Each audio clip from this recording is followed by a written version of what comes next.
شوق نہیں ہے.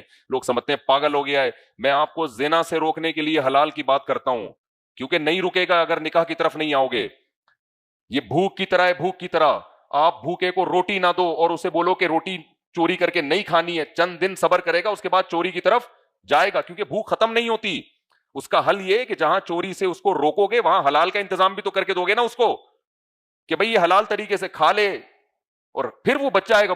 طارق مسعود کے مزید بیانات سننے کے لیے ہمارے چینل مسلم ورلڈ کو سبسکرائب کیجیے. بھوک سے تو مرد اور عورت میں اللہ نے اٹریکشن جو رکھی ہے ایک دوسرے کی طرف, یہ نیچرل ہے, یہ نیچرل ہے. تو نیچر سے کون لڑ سکتا ہے؟ آپ کو بھوک لگتی ہے, نیچرل ہے یا نہیں ہے؟ یا آپ کے برے ہونے کی علامت ہے بھوک لگنا؟ بولو نا, کیا ہو گیا بھائی؟ آپ کو بھوک لگ رہی ہے تو کیا برے آدمی ہو؟ ہمیں تو بھوک لگ رہی ہوتی ہے تو بیان چھوڑ دیتا ہوں, بھائی میرے سے نہیں ہو رہا, بھوک لگ رہی ہے کھانا کھلاؤ پہلے. یہ تو نیچرل ہے. ہمارے نبی کو بھی بھوک لگتی تھی. ایک دفعہ رات کو آپ تشریف لائے, اتنی سخت بھوک کی حالت کہ کہیں بیٹھے ہوئے تھے, وہ جگہ چھوڑ کر آ گئے. آپ پوچھا تو پھر کسی نے بتایا کہ ایک بکری کا دودھ رکھا ہوا ہے, وہ آپ نے پیا اور سیر ہوئے. تو یہ تو نیچرل ہے. تو ایسا ہی بھائی, مرد کی عورت کی طرف اٹریکشن اور لڑکی کی لڑکے کی طرف اٹریکشن, یہ کیا ہے؟ یہ برا ہونے کی علامت نہیں ہے, یہ کیا ہے؟ نیچرل ہے. تو اسلام چونکہ دین فطرت ہے, اسلام یہ نہیں کہتا اس خواہش کو کچل کے ختم کر دو. اسلام کہتا ہے یہ میں نے رکھی اس لیے کہ ملیں دونوں آپس میں, لیکن ایک گدے گھوڑوں والا طریقہ ہے کہ گدھا گدھی کے ساتھ فزیکل ریلیشن کرتا ہے, میرج کا کوئی نکاح کا کوئی انتظام نہیں کرتا. کتا اپنی فیمیل کے ساتھ ریلیشن تو قائم کرتا ہے, کوئی میرج کا ریلیشن ان کے درمیان نہیں ہوتا. یہ گدے گھوڑوں کا طریقہ ہے, اور ایک انسانوں کا, پیغمبروں کا طریقہ, محمد صلی اللہ علیہ وسلم کا, آدم علیہ السلام کا, موسیٰ علیہ السلام کا, شعیب علیہ السلام کا, نوح علیہ السلام کا, لوط علیہ السلام کا. وہ طریقہ کیا ہے بھائی؟ نکاح کرو تم. تو چھوڑ دو سوسائٹی کی ایسی کی تیسی. تو اس لیے نکاح کو پروموٹ کرو, جلد نکاح کو پروموٹ کرو, زیادہ شادیوں کو پروموٹ کرو. اس سے کیا ہوگا؟ اللہ کو زنا سے بہت نفرت ہے میرے بھائی. اسلام میں کفر کی سزا رجم نہیں ہے. کوئی کافر ہو جائے نا تو یہ نہیں ہے کہ زمین میں گاڑ کے پتھروں سے مار دو, بلکہ اس کو تو مہلت دی جاتی ہے کہ بھئی تیرے کیا شکوک و شبہات ہیں, بتا کیوں اشکال کیا ہے تجھے. اگر کوئی شادی شدہ مرد یا عورت زنا کر لینا تو پھر مہلت بولو نہیں ہے. یہ نہیں ہے کہ 3 دن مہلت دی جائے گی, توبہ کر لینا, گواہوں سے ثابت ہو جائے, زمین میں گاڑ کے پتھروں سے مار کے ہلاک کرو اس کو. اتنا بڑا جرم ہے یہ. اور کنوارا کرے تو چوک پہ کھڑا کر کے 100 کوڑے مارو. یہ سورہ نور کی آیتیں ہیں. اللہ کو زنا سے تھوڑی نفرت نہیں ہے, بولو بہت زیادہ نفرت ہے. یوسف علیہ السلام مصر کے جیل میں تھے, مصر کے محل میں تھے, ملازم تھے, بادشاہ کی بیوی ڈورے ڈال رہی ہے, دروازے بند کر کے زنا کی دعوت دے رہی ہے. تو بتاؤ ایسی شدید مجبوری میں کوئی اور ہوتا تو شاید اپنے لیے کوئی گنجائش نکال لیتا, لیکن اللہ کی نظر میں کوئی گنجائش نہیں ہے. تبھی یوسف علیہ السلام اس کنڈیشن میں, جبکہ قرآن کہہ رہے دل ان کا بھی مائل تھا, کیونکہ نوجوان تھے, وہ شہوت ان میں بھی تھی, دل مائل تھا, اس کے باوجود دروازوں کی طرف بھاگے کہ کسی طرح میں اپنے آپ کو بچاؤں. اور پھر اس زلیخا نے دھمکی دی کہ اگر تو نے میری خواہش پوری نہیں کی میں جیل میں ڈال دوں گی. کوئی دیکھنے والا نہیں ہے, کوئی بدنامی کا خطرہ نہیں ہے, اور رشتے کا حصول بھی ممکن ہے کہ اجنبی ملک میں. تو کیا کہہ رہے ہیں؟ رب السجن احب الی مما یدعوننی الی, اے اللہ مجھے جیل زیادہ محبوب ہے اس گناہ سے جس کی طرف یہ مجھے. اس وقت جن لوگوں نے اسلام کا ساتھ دیا وہ پہل کر گئے, اور جنہوں نے بعد میں جب اسلام ترقی پہ جا رہا ہے ثواب ان کا بھی ہے. کلا وعد اللہ الحسنى, سب سے اللہ نے جنت کا وعدہ کیا ہے, لیکن درجے میں دونوں برابر نہیں ہو سکتے. اس سے پتہ چلتا ہے میرے بھائی, جو بھی شریعت پہ چلنے میں پہل کرے گا اور جو بعد میں آئے گا, جائیں گے دونوں جنت میں, لیکن دونوں کو ایک جیسی جنت نہیں ملے گی. ایک دفعہ حضرت ابو سفیان رضی اللہ تعالیٰ عنہ, یہ تو عرب کے سردار تھے نا, یہ بھی تھے, اور حضرت بلال رضی اللہ تعالیٰ عنہ یہ غلام تھے. سیدنا عمر بن خطاب کا دور تھا, دور خلافت, یہ دونوں آئے حضرت عمر سے ملاقات کے لیے. تو جو بھی گارڈ وارڈ ہوتا ہے یا جو پہرے دار ہوتا ہے وہ گیا, حضرت عمر کو بتایا کہ بلال حبشی بھی ہیں اور ابو سفیان جو عرب کے قریشی ہاشمی سردار وہ بھی ہیں. تو حضرت عمر نے حضرت بلال کو پہلے انٹری دی آنے کی. حضرت ابو سفیان کو غصہ آیا کہ یہ کیسا دور آ گیا ہے کہ غلاموں کو سرداروں پہ ترجیح دی جا رہی ہے, ہم تو سردار ہیں. تو ایک اور صحابی تھے, ان کا نام میرے ذہن میں نہیں, انہوں نے حضرت ابو سفیان سے کہا کہ اے ابو سفیان, جب اسلام کمزور تھا تو بلال نے پہل کی تھی, ہم لوگ مخالفت کر رہے تھے, ان کو گرم لیتوں پہ لٹایا جاتا, ان کے سینے پہ پتھر رکھے جاتے, یہ پھر بھی احد احد کا نعرہ لگاتے, اور یہ کمزور تھے, اور ہم ان کی مخالفت میں لگے ہوئے تھے. پھر جب اللہ نے اسلام کو ترقی دی، مکہ فتح ہوا، فتوحات کے دروازے کھلے، پھر ہم اسلام لے کر آئے ہیں، تو کہتے ہیں ابو سفیان اب اس کی فکر چھوڑ دو کہ دنیا میں بلال کو تم پہ ترجیح دی جا رہی ہے. میں ان کے الفاظ اپنے الفاظ میں نقل کر رہا ہوں. اب یہ دیکھو آخرت میں کیا ہوگا. اس لیے اب جو ہم سے نقصان ہوا ہے نا، جو ہم دیر سے اسلام لائے ہیں، اب اس کی تلافی کرو. اور وہ تلافی کیسے ہوگی؟ اب نکل جاؤ بارڈر پہ، میدان جنگ میں، جہاد میں. اب اسلام کو آج بھی خون کی ضرورت ہے، آج بھی اسلام کو جان کی ضرورت ہے. اب ہم دیر سے ایمان لائے ہیں، اس کی تلافی کیسے ہوگی؟ اب ہمارا ٹائم مدینہ شہر میں نہیں بلکہ کہاں گزرے گا؟ بارڈر پہ گزرے گا. تبھی حضرت ابو سفیان رضی اللہ تعالیٰ عنہ کی زندگی کا زیادہ حصہ اس کے بعد کہاں گزرا؟ جنگ میں. حضرت ابو سفیان میں معاذ اللہ اگر منافقت ہوتی تو یہ سن کو غصہ ہو جاتے نا کہ جاؤ مجھے آ رہے ہو نصیحتیں کرنے کے لیے، میں سردار ہوں، مجھے پہل دی جائے. حضرت عمر سے لڑ پڑتے. لیکن انہوں نے سوچا کہ بھائی واقعی یہ بات کیا کر رہے ہیں، اس کا مطلب اب بھی تلافی ہو سکتی ہے، لیکن کیسے؟ اب آپ کو زیادہ قربانی دینی پڑے گی. تبھی حضرت ابو سفیان پھر جب رومیوں سے لڑائی تھی نا، بہت سخت لڑائی تھی، اپنی زوجہ حضرت ہندہ کو بھی لے کے گئے میدان جنگ میں. کیوں لے کر گئے؟ خالد ابن ولید بھی لے کر گئے. کیوں؟ کہ بھائی اتنی سخت لڑائی ہے کہ ہمارے قدم اکھڑنے کا پورا پورا اندیشہ ہے. بہت سخت لڑائی تھی نا. دشمن تو اس زمانے اکثر طاقتور ہی ہوتے تھے. تو کیا ان لوگوں نے اسٹریٹجی کیا اختیار کی ہے کہ صحابہ اپنی بیویوں کو بھی لے گئے کہ اگر ہم پیچھے بھاگنے لگے نا تو یہ ہم پہ طنز کر کے اشعار پڑھ کے ہمیں غیرت دلائیں گی، آر دلائیں گی. عورت جب بزدلی کے تانے دیتی ہے نا تو آدمی کیا ہوتا ہے؟ ہل جاتا ہے نا. کہ بھئی عورت کہتی ہے بھائی تجھے اللہ نے مجھ پہ فضیلتی بہادری کی وجہ سے دی ہے. ابے مجھے ایک بات بتاؤ، ایک تو آپ لوگ کو سمجھ میں پتہ نہیں کیوں نہیں آتا، آپ کی بیوی بھی چھپکلی سے ڈر رہی ہے اور آپ بھی اتنا ہی ڈر رہے ہو، تو بیوی کہے گی بھائی میری شادی کسی سہیلی سے ہو گئی ہے، شناختی کارڈ میں محمود نام لکھا ہوا ہے، اصل میں اس کا نام تھا محمودہ. یہی ہوگا نا اگر ہر چیز میں ڈر رہے ہو اسی طریقے سے. عورت کو غصہ آئے گا نا بھائی کیا بھائی، جیسے میں نے بتایا تھا نا امریکہ کا گلوکار تھا، وہ ہر وقت لڑکیاں اس پہ بڑا مرتی تھیں، بڑا ہینڈسم اسمارٹ کے شادی کریں گی. جب شادی ہو گئی نا تو اس کی بیوی نے 6 مہینے میں طلاق لے لی اس سے. تو اس سے پوچھا گیا کہ بھائی اتنا ہینڈسم اسمارٹ آدمی، لڑکیاں اس پہ مرتی ہیں، تم اتنی خوش قسمت کہ تم نے اس کو شوہر بنایا، اس نے تمہیں سلیکٹ کیا. اس نے کہا مجھے جتنے گھنٹے وہ کیا ہوتا ہے ڈریسنگ ٹیبل پہ تیار ہونے میں لگتے ہیں نا، اس کمبخت کو بھی اتنے ہی گھنٹے لگتے ہیں. یہ بھی وہیں لگا رہتا ہے لپسٹک پاؤڈر میں اور یوں لگے. تو یار عورتوں پہ تو یہ باتیں سوٹ کرتی ہیں، آدمی پہ تھوڑی سوٹ کرتی ہیں. بھائی لگا تھوڑا سا جھاڑو پھیر، ڈیٹول سے نہا لے اس دن جس دن کسی تقریب میں جانا ہے، تھوڑا سا ریگمال مل لے، بس ختم ہو گیا. وہ بھی وہیں بیٹھا ہوگا اپنی نوک پلکتے. یار مجھے یہ زنانہ سمجھتے ہو؟ نسوانیت کی بو آتی ہے اس آدمی میں. عورت کو آدمی ہی اچھا لگتا ہے، سمجھتے ہو؟ پجامہ استغفر اللہ، یعنی آدمی ہی اچھا لگتا ہے، ٹھیک ہے نا. وہ میں نے کسی سے کہا نا، میں کراچی کی سندھ حکومت جو ہے، جو کراچی کے حالات کا بیڑا غرق کیا، اس کو کوئی گالیاں لکھ کے دو مجھے دو، میں 27ویں رات میں کیا کروں گا؟ دعاؤں کے بجائے بد دعائیں کروں گا. تو وہ کچھ لکھ کے دو. تو کہہ رہے میرے ذہن میں نہیں. میں نے کہا جو اپنے سسرال کو کبھی دی ہوں آپ نے. تو پھر میں نے کہا سوری یار، بہت معذرت. بعض دفعہ منہ میں الفاظ اٹکا ہوا ہوتا ہے، وہ خود ہی نکل جاتا ہے، پکڑ کے واپس لانا پڑتا ہے. میں نے کہا کوئی سسرال، کیونکہ جب آدمی کا سسرال سے پھڈا ہوتا ہے نا، اس وقت جو اخلاص سے وہ گالیاں دیتا ہے اور جو اس کو وارد ہوتی ہیں گالیاں شیطان کی طرف سے، وہ موقع وہ لکھ کے لکھنی نہیں چاہیے. وہ بار بار ذہن میں نہیں آتی، وہ لکھ کے رکھ لینی چاہیے، وہ بھول جاتا ہے آدمی. تو مجھے تو پڑی تھی جب میں نے دوسری کی تھی نا، تو کچھ یاد ہو گئی مجھے اتنی پڑی تھی. خیر، تو کیا کہہ رہا تھا یار میں، بات بار بار ہماری چینج ہوتی رہتی ہے. ہاں، حضرت ابو سفیان نے پھر ساری زندگی کہاں گزاری؟ میدان جنگ. تو حضرت ہندہ کو بھی لے گئے. عرب کی عورتیں بڑی بہادر ہوتی تھیں، تو یہی ہوا، قدم اکھڑ گئے، پیچھے آنے لگے. تو حضرت ہندہ نے اشعار کہنا شروع کیے. وہ اشعار اب تک کتابوں میں موجود ہیں. ان کا خلاصہ یہی ہے کہ اے ابو سفیان، گھر میں تو مرد بنتے ہو، ہم مرد ہیں، عورتوں پہ اپنا روب جماتے ہو، آج تمہیں کیا ہو گیا؟ تو حملہ بہت سخت تھا. حضرت ابو سفیان بزدل نہیں تھے، حملہ بہت سخت تھا. تو اور بھی اس طرح انہوں نے جب تانے دیے ہیں تو یہ لوگ دوبارہ پلٹے اور رومیوں کو شکست دے دی. انہوں نے، وہ بھاگ گئے. وہ کیونکہ انہوں نے کہا یار اس زندگی سے کیا ہے، شہادت بہتر ہے، کس منہ سے گھر جائیں گے. پہلے عورتیں بھی ایسی ہوتی تھی. میں جلال الدین حقانی کا واقعہ سنایا تھا نا میں نے ایک دفعہ.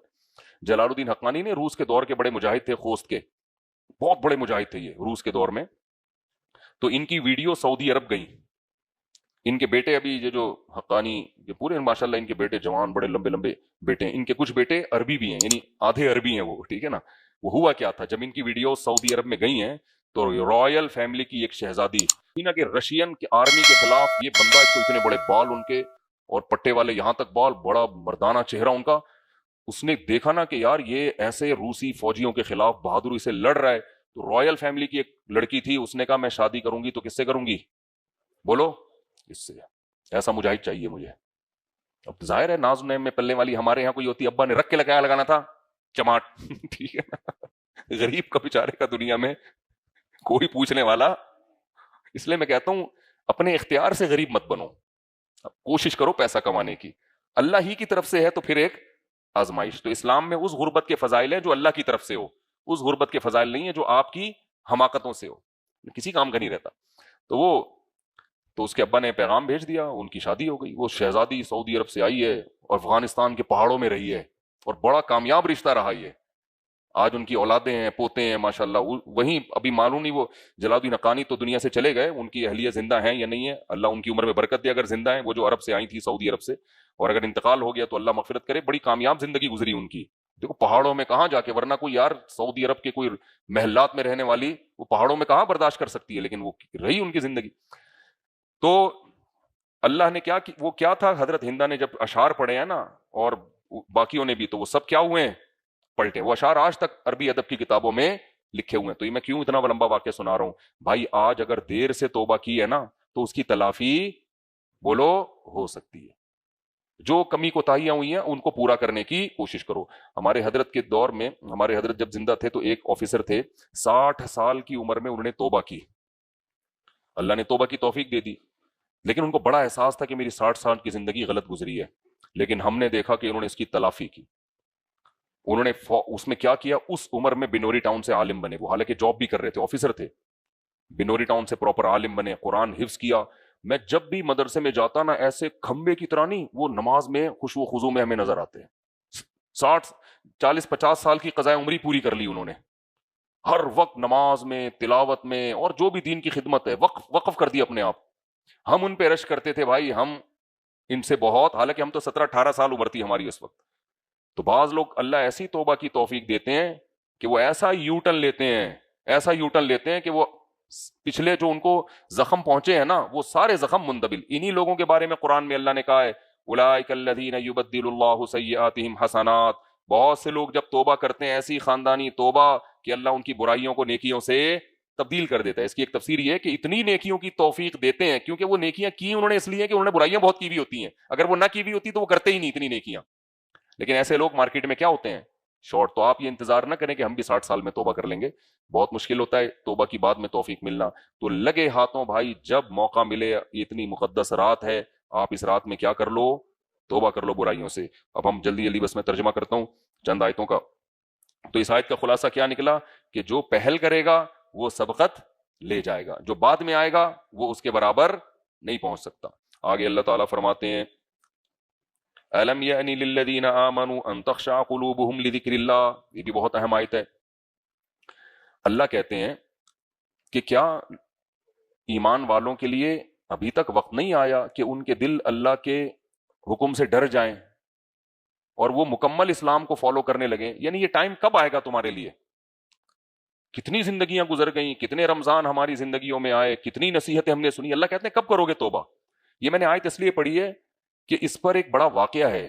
فضیل ابن ایاز رحمہ اللہ تعالی، حضرت فضیل ابن ایاز جو تھے نا، عبداللہ ابن مبارک کے دور کے تھے. ان کو عابد الحرمین کہا جاتا ہے. حرمین بہت عبادت کرتے تھے، بڑے اللہ والے بزرگ تھے یہ.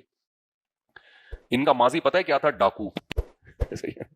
ڈاکو تھے، عیاش تھے، اور جو پروگرام ہوتے ہیں نا لڑکیاں نچوانے کے لیے بیٹھے ہوتے لوگ، پیسے ویسے پھینک رہے ہوتے اور میوزیکل شو چل رہے، وہ یہ بہت پرانا کلچر ہے. تو اس زمانے میں باندیاں نچواتے تھے لوگ. تو یہ عیاش قسم کے آدمی تھے. تو ظاہر ہے ابھی مجھے پورا واقعہ ایز اٹ از یاد نہیں ہے، بہت پہلے پڑھا تھا، تو ہو سکتا ہے واقعے کی ڈیٹیل بتانے میں تھوڑی سی مجھ سے مسٹیک ہو جائے. تو ان کو روکتے ہوں گے ان کے رشتہ دار، ان کے والدین. ایک دفعہ یہ کہیں چھپ کے نا دیوار پھلانگ کے جا رہے تھے کہیں کوئی برائی کے ارادے سے. تو کہتے ہیں کہ 2 روایتیں اس میں ملتی ہیں کہ دیوار سے آواز آئی یا اس نے ان کے پاس جو موسیقی کا آلہ تھا نا اس کو بجانے کی کوشش کی. تو بجا رہے ہیں تو بجائے موسیقی کے یہ آیت قرآن کی اناؤنس ہونا شروع ہو گئی. یہ اللہ تعالیٰ بعض دفعہ کسی پر رحم کر کے کوئی بلڈ میں کوئی اچھے لوگوں کا خون ہوتا ہے, یا کوئی زندگی میں کبھی نیکی کی ہوتی ہے انہوں نے, بہت برے لوگوں نے بھی کبھی کبھار زندگی میں کوئی ایسی نیکی کر لی ہوتی ہے. جیسے حدیث میں آتا ہے کہ ایک صحابی نبی کے پاس آئے, ایمان پہلے کافر تھے, ایمان قبول کیا, مسلمان ہوئے, اور پھر بتایا کہ یا رسول اللہ, میں نے حالت کفر میں 100 لڑکیوں کو زندہ دفن ہونے سے بچایا ہے عرب میں.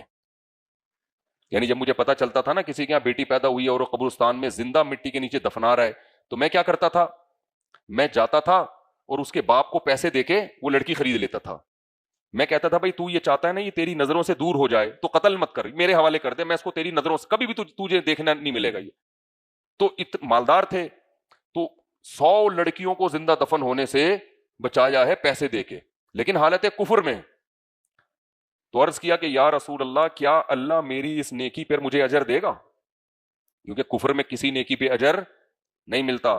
تو آپ نے کیا فرمایا, اسی کی وجہ سے اللہ نے تمہیں ایمان کی توفیق دی ہے. تو بعض کافر کوئی نیک عمل کر لیتا ہے, بعض برا آدمی کوئی نیک عمل ایسا کر لیتا ہے کہ اللہ تو قدردان ہے نا, تو اللہ اس کے ساتھ کوئی ایسا معاملہ اس نیکی کی وجہ سے کر لیتے ہیں کہ اس کو توبہ کی توفیق مل جاتی ہے. تو ان کے ساتھ بھی ایسا ہی ہوا.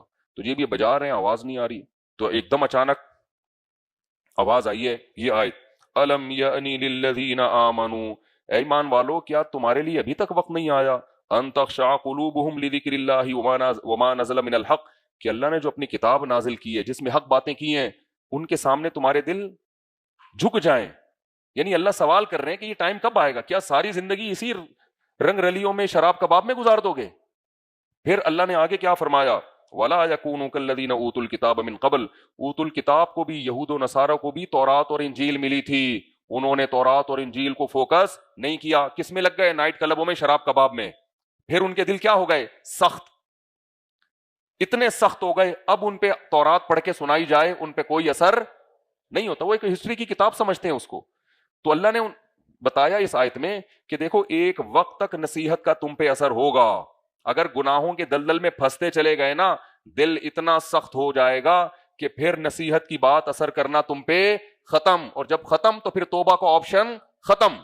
تو کیونکہ ان کے دل میں کچھ نرمی تھی نا, تو یہ نصیحت ہو گئی کہ بھائی اتنا گناہوں میں آگے نہ جاؤ کہ آج اللہ نصیحت کر رہا ہے کل وہ نصیحت تم پہ اثر نہیں ہوگی. جب انہوں نے دیکھا نا یہ آواز آئی ہے غیب سے, یہ آیت, تو کیونکہ عربی تو جانتے تھے, فوراً انہوں نے کہا, قرآن کے الفاظ دیکھو, الم یعنی للذین آمنوا, اے ایمان والو ابھی تک ٹائم نہیں آیا. انہوں نے فوراً اپنا وہ باجا پھینکا اور کہا, قد آنا یا ربی, اے میرے رب آ گیا ہے وقت. کیا ہو گیا ہے, آ گیا بس. یہ لاسٹ تھا, آخری تھا, وہیں سے یو ٹرن لیا انہوں نے, وہیں سے کیا کیا, واپس پلٹے, اور یہ چیختے ہوئے جا رہے ہیں, قد آنا یا ربی, قد. ان کو اندازہ ہو گیا کہ یہ جو غیبی آواز ہے یہ کوئی اتفاق نہیں ہے, یہ کوئی میرے دماغ کا فالٹ نہیں ہے, یہ کس کی طرف سے مجھے تنبیہ ہوئی ہے, اللہ کی, اور یہ بار بار نہیں ہوگی, ایک دفعہ ہوئی ہے. اور اس میں کتنی سخت تنبیہ ہے کہ اگر ابھی اس تنبیہ سے تو نے رجوع نہیں کیا تو بعد میں تنبیہ ہوگی بھی تو تجھ پہ اثر نہیں ہوگا. فوراً پلٹیں, قد آنا یا ربی, اے میرے رب آ گیا وقت. اور پھر وہی کیا جو میں نے ابھی بتایا, زندگی جوانی گناہوں میں, انہوں نے کہا میں اس کی تلافی کروں گا. تلافی کیسے ہوتی ہے بھائی, جتنے گناہ کیے ہیں عبادت اتنی ہی کثرت سے. تو حرم میں بیٹھ کے اللہ اللہ کرتے تھے, صدقات و خیرات کرتے تھے, اتنے عبادت گزار کہ ان کا لقب اب فضیل ابن عیاض کے نام سے نہیں, عابد الحرمین کے نام سے ان کا لقب مشہور ہو گیا. تو بھائی ہم سب کی, یہ میں جو باتیں کر رہا ہوں اپنے لیے بھی کر رہا ہوں, ہر بار اللہ موقع نہیں دے گا. اگر چلتے چلے گئے نا آگے دلدل میں تبھی کہتا ہوں یار اس زمانے کا سب سے بڑا فتنہ بے حیائی ہے. خدا کی قسم مجھے 4 شادیوں پہ بیان کا شوق دعوت دے رہی ہے. اس سے پتہ چلتا بھائی زنا کسی بھی قیمت پہ آپ کے لیے حلال نہیں ہے, اور زنا میں اور متع میں اہل سنت والجماعت کے نزدیک کوئی فرق نہیں ہے. کیونکہ اب اس طرح کی بھی کوئی نیوز آ رہی ہیں ایکچولی زنا سے بچنے کے لیے اگر ہم متع کر لیں تو کیا جا رہا ہے. بھائی متع اور زنا کیا ہے, زنا پہ 2 بندوں کو گواہ بنا دو تو متع بن جاتا ہے, کوئی فرق نہیں ہے. سمجھتے ہو کہ نہیں سمجھتے ہو؟ تو آپ کے پاس برائی سے بچنے کے لیے صرف ایک آپشن ہے, وہ کیا ہے, نکاح. اور اس میں جو پسند آ رہی ہے پیغام بھیجو, شادی کرو, ایسی کی لکھ کے لگا دو یہاں پہ, ایسی کی تیسی. کیونکہ یہ تمیز سے ہونے والا کام ہے نہیں, میں اس لیے تھوڑی آپ کو اتنے موٹیویٹ کروں, مجھے پتا ہے ہم بھی اسی سوسائٹی میں, یہ تمیز سے نہیں ہوتا. ایسا نہیں ہوتا کہ آپ کی پھپھو بھی کہیں گی جیسی شادی کا سنا ویل ڈن, ابا بھی کہے گا ویل ڈن, اما بھی کہے گی, فوراً کان کھڑے ہو جائیں گے, کیا ہو گیا, پاگل ہو گیا کیا, پاگل ہو گیا کیا. تو آپ بولو ہم ہیں ہی پاگل. تو اس لیے میرے بھائی اپنے آپ کو برائی سے بچاؤ, اس سے لڑکیوں کو بھی فائدہ ہوگا, ان کو بھی, وہ بھی برائی سے بچیں گی. یونیورسٹیوں میں دیکھو نا, یونیورسٹیاں کم ہیں اور بہیائی کے اڈے زیادہ بنے ہوئے ہیں, بہیائی کے اڈے زیادہ بنی ہوئی یونیورسٹی ہیں, اسکول کالج سب گدے گھوڑے والا سیٹ اپ ہے. انسان مارکیٹ سے کیا ہو رہے ہیں, شارٹ گدے گھوڑے بن رہے ہیں.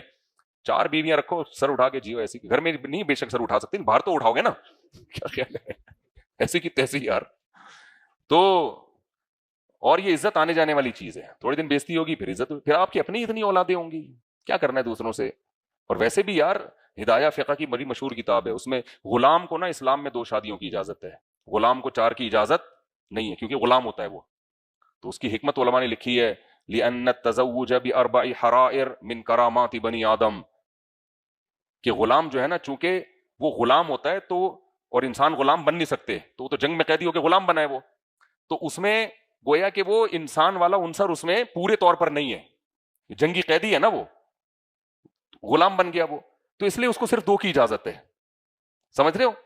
لیکن جو آزاد آدمی, وہ پورا چونکہ ہر طرح سے انسانوں والے حکام اس پہ جاری ہو رہے ہیں, تو صاحب ہدایہ لکھتے ہیں, جو فقہ حنفی کے بہت بڑے امام گزرے ہیں, کہتے ہیں کہ اللہ نے جو مرد کو 4 کی اجازت دی ہے نا, یہ بنی آدم کو اللہ نے عزت دی ہے, یہ سوسائٹی میں بےزتی کرانے کے لیے یہ حکم نہیں دیا کہ لوگ کہیں بے 2 لے کے گھوم رہے, 3 لے کے, سب بےزتیاں کریں, نہ. اللہ کا مقصد کیا تھا, انسان کو عزت دینا. سمجھ رہے ہو کہ نہیں سمجھ رہے. تو آج دیکھو ہمارا مرغا 4 لے کے گھوم رہے ہیں, وہ عزت دار ہے. اب خواتین بیٹھی ہوئی ہیں, غصہ ہو جاتی ہیں, میں بار بار کہتا ہوں میں خواتین ہی کے لیے یہ بات کر رہا ہوں, آپ کی تو شادی ہو گئی, بہت سی بیوہ طلاق یافتہ کنواریاں گھروں میں سڑ رہی ہیں, وہ بھی تو عورت ہی ہیں نا بھائی. تو اس لیے زنا نہ کرو, 4 شادیاں بھائی آپ کی مرضی ہے, لیکن زنا کے قریب بولو مت پھٹکو. زنا سے اللہ کو بہت زیادہ نفرت ہے, اور زنا سے بھی, اور جو چیز زنا کے قریب لے کے جاتی, شراب کباب آپ کو کہاں لے کے جاتے ہیں, بولو زنا کی طرف. اور لڑکیوں سے دوستیاں, جو جتنے نمبر ہیں نا, آج مقدس رات ہے, ڈیلیٹ کر دو سارے نمبر, صرف 4 رکھو. یعنی آپشن کے لیے ان کو بولو بھائی میں شادی کرنا چاہتا ہوں, اگر ایگری ہو تو بس زیادہ لمبا نہیں چلانا اس کو, ٹھیک ہے میں آ رہا ہوں پیغام لے کے. ایگری نہیں ہو, مجھے 2 سے 3 دن کے اندر جواب چاہیے. وہ لڑکیاں بھی گھسیٹتی ہیں, چسکے لیتی ہیں, ٹھیک ہے ابھی ہم غور کرتے ہیں, پہلے انڈرسٹینڈنگ تو ہونے دو. ملیشیا میں کیا ہوتا ہے, 10 سال انڈرسٹینڈنگ ہوتی ہے, اس کے بعد شادی کے اگلے دن طلاق ہو جاتی ہے. گورے بھی ایسے ہی کرتے ہیں, 50 سال میں بچے ان کے شادی ہو چکے, بچے پہلے ہوتے ہیں, بچے ابا اماں کی شادی میں تمبو لگا رہے ہوتے ہیں, اور اگلے دن پھر طلاق ہو جاتی ہے ان میں. یہ بکواس ہے بھائی. شادی سے پہلے کی زندگی میں اور بعد میں زمین اور آسمان کا فرق ہے. اکثر یہ جو سیٹنگوں کی شادیاں ہیں نا, جن میں نہیں کہہ رہا محبت کی شادی مت کرو, محبت کی شادی اور سیٹنگوں کی شادیوں میں فرق ہے. جہاں اٹریکشن ہے وہی کرو, لیکن جب دوستی ہو گئی نا جہاں پہ, اب غالب یہ ہے کہ وہاں شادی کامیاب نہیں ہوگی آپ کی. دوستی لگانی نا آپ نے لڑکی سے, گھنٹوں لگے رہتے ہو فون پہ, اب خطرہ ہے کہ شادی کے بعد یہ پروگرام کیا ہو جائے گا آپ کا, اڑ جائے گا. تو دوستیوں کے بعد نکاح اکثر ناکام ہوتا ہے. ہاں محبت والا نکاح تو کرنا چاہیے, وہ تو ہے کہ جہاں محبت ہو وہی نکاح کرو. تو دونوں میں بڑا فرق ہے. تو 4 نمبر رکھ لو اور ان کو 4 کو پیغام بھیج دو. اب آپ سلیکٹ کر لو ان میں کون سی والی ہے, استخارہ بھی کر لو. تو اس کے بعد پھر بولو بھائی میں نے بیان سنا ہے, اور مفتی صاحب کا بیان میں نے سنا ہے, لیکن مفتی صاحب کی بات نہیں, یہ بات کس کی ہے, اللہ کی بات ہے. مفتی صاحب کیا بھائی, مفتی صاحب تو انڈا بوڑے میں رہنے والا ایک عام سا انسان ہے, لیکن بات اس نے قرآن کی ہے, اللہ کی ہے, جس اللہ نے ہمیں کھلایا پلایا. تو اس سلسلے میں آپ کے ہاں پیغام بھیجنا چاہتا ہوں. تو مجھے ہاں یا نہ میں 3 دن کے اندر جواب چاہیے. کیا چاہیے 3 دن کے اندر, ہاں یا نہ, دائیں بائیں جانے کی ضرورت نہیں. کوئی اور میرے بارے میں پوچھنا ہے, تنخواہ سے متعلق پوچھنا ہے, تو ڈولے وولے تو تم نے فیس بک پہ تصویروں میں دیکھ لیے ہوں گے. آج کل تو کوئی تمیز سے تصویر ہی نہیں رکھتا فیس بک پہ, اسٹائل دیکھو وہ یوں کر کے کھنچوائی بھی ہوگی. میں جب کسی سے مانگتا ہوں نا, کوئی جاننے والا, کوئی رشتہ کا, کہ یار اپنی تصویر وہ ٹیڑھی میری تصویریں بھیج رہا ہوتا ہے, اسٹائلش تھے سب. بھائی میں تو رشتے کراتا نہیں ہوں, لیکن بہت ہی کوئی قریبی ہو, بھائی تو تمیز سے کھڑا ہو جا, سیدھا بھیج دے تصویریں. وہ بھیجے گا ساحل سمندر کی, یوں کر کے گھوم رہا ہے نا, آدھا یہاں ہے آدھا. وہی ابتدائی عشق میں دل ہوا یوں خراب آدھا, کہ جیسے سیخ پہ چڑھتے ہی جل جائے کباب آدھا. شاعر کہتا ہے لگتا ہے میرے محبوب کی ایک آنکھ غائب ہے, کہ اس نے جب بھی پلٹا ہے تو پلٹا ہے نقاب آدھا. جیسے محبوب, عورتیں بھی اسی طرح کر رہی ہوتی ہیں نا, سائڈ پوز ہو رہا ہے, اور یہ مرد بھی ایسے ہی کر رہے ہیں. بھائی پورا اپنے آپ کو منہ دکھا دے تو سامنے سے کیسا ہے, تو نہیں اسٹائل. تو آپ نے کیا کرنا ہے, ان 4 کو جو کنوارے ہیں, وہ 4 کو کیا کریں, بول دیں بھائی یہ 4 سلیکٹڈ ہیں, باقی تو بغیر بتائے بلاک کر دیں. تھوڑی جو آپ کو لگے کہ نہیں یہ نہیں شادی ہو سکتی, بلاک مارو یار اس کو. اور 4 جو ہیں ان میں سے آپ ان کو پیغام بھیج دیں اور بول دیں کہ بھائی 3 دن کے اندر مجھے ہاں یا نہ میں جواب چاہیے, ٹھیک ہے نا. تو آئیں, ایران توران کرنے کی ضرورت نہیں ہے, جو میرے بارے میں تمہیں معلومات چاہیے میں دینے کے لیے تیار ہوں, معلومات دے دیں اس کو, ہاں ہو جائے, چلو بھائی اب نکاح ہوگا. ڈائریکٹ کیا ہوگا, منگنی منگنی نہیں ہے, ڈائریکٹ کیا ہوگا, نکاح ہوگا.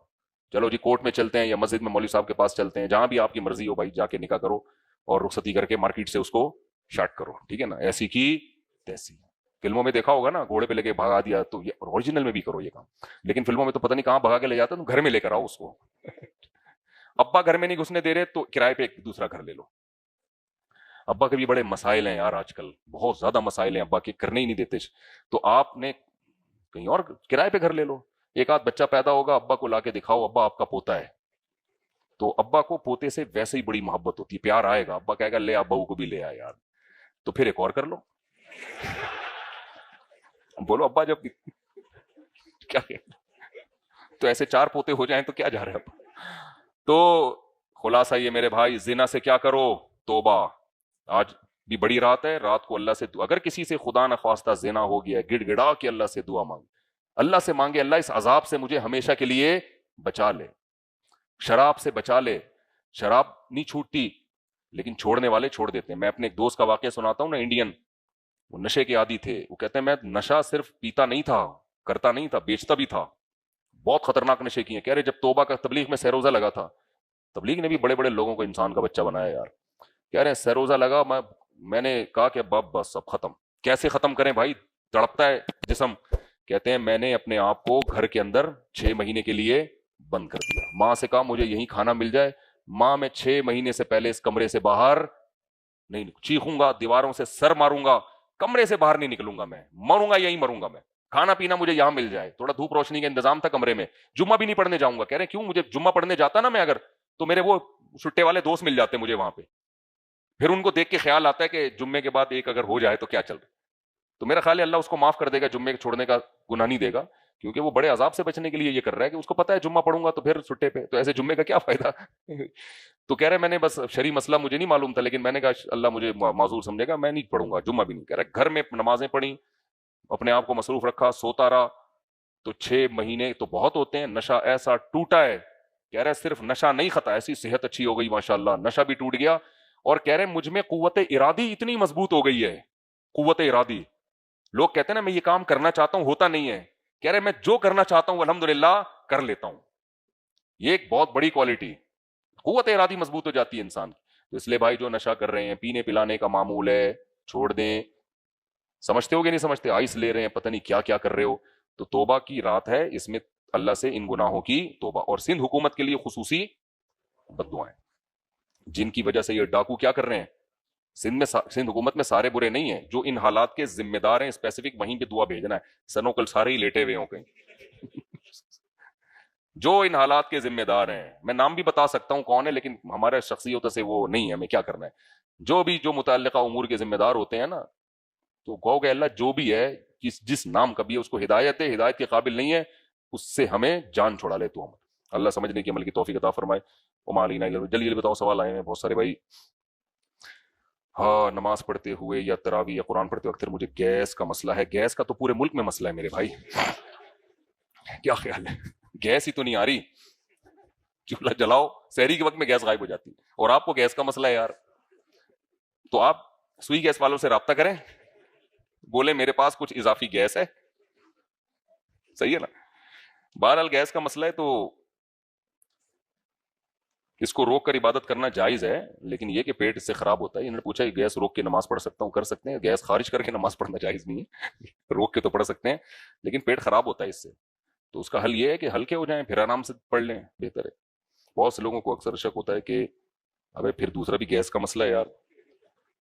دیکھو یہ سوال کے بجائے, پڑھنے کے بجائے میں جواب دے دیتا ہوں, جواب سے سوال بھی سمجھ میں آ جائے گا. جب تک 100% یقین نہ ہو گیس نکلنے کا, اس وقت تک وضو نہیں ٹوٹتا. بعض لوگوں کو ایسے شک ہوتا ہے کہ پتہ نہیں گیس نکلی ہے, ہوا خارج ہوئی ہے, نہیں, نہ اتنا یقینوں کے قسم اٹھا کے بول سکیں کہ ہاں بھائی وضو ٹوٹا ہے. پیشاب کے قطرے کا بھی یہی ہے, شک ہوتا ہے قطرہ نکلا ہے کہ نہیں نکلا. جب اتنا یقین ہونا قطرہ نکلنے کا کہ سامنے والا پوچھے کہ یقین ہے, آپ قسم اٹھا کے بولیں. بعض لوگ کہتے ہیں اب ہمیں یہ نہیں پتہ چلتا کہ ہم قسم اٹھا کے بول سکتے ہیں کہ نہیں بول سکتے, تو اس کا مطلب یقین نہیں ہے آپ کو. تو جب تک یقین نہ ہو اس وقت تک وضو نہیں ٹوٹتا. میری عمر 25 سال ہے. 10 مہینے میری شادی شوہر کے ظلم زیادتی کی وجہ سے جنوری 2024 میں خلا کا مقدمہ دائر کیا. اس مہینے فیصلہ آ جائے گا تو میں عدت کا ٹائم کیا ہوگا اور کیا میں عدت میں جاب کر سکتی ہوں کیونکہ میرے گھر میں صرف والدہ اور 2 بہنیں ہیں. دیکھیں خلا میں جب کیس فائل کیا جاتا ہے نا تو پہلے مفتیان کرام سے پوچھ لیا کریں تاکہ وہ ایسا طریقہ آپ کو خلا کا بتائیں جو ویلڈ ہو اور وہ خلا شرعن بھی کنسیڈر کیا جا سکے, کیونکہ جج اس کا خیال نہیں کرتے, نوٹس غلط جگہ بھیج دیتے ہیں. بعض دفعہ آپ جس کو ظلم سمجھ رہی ہو وہ شریعت کی نظر میں ظلم ہوتا نہیں ہے, وہ آپ کے بیسک حقوق پورے کر رہا ہوتا ہے. تو جب بھی خلا کا کیس کوئی عورت شوہر کے ظلم کی وجہ سے فائل کرے تو پہلے رابطہ کر لیا جائے. تو علماء بتا دیتے ہیں بھائی یہ وجوہات اگر ہیں تو آپ خلا لے سکتی ہیں, نہیں ہیں تو پھر یک طرفہ خلا نہیں لے سکتی. تو یہ ہر ایک کی اپنی رائے پہ تھوڑی, تو شریعت کا حکم ہے.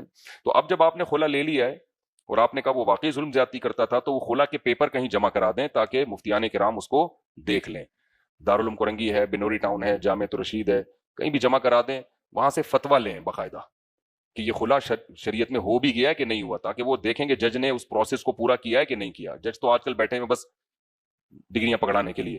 تو اگر پھر وہ واقعی ہو گیا ہے تو پھر جو ہے وہ عدت جس دن جج نے فیصلہ سنایا تھا اس دن سے عدت شروع ہوگی, اور وہ 3 مینسز ہے.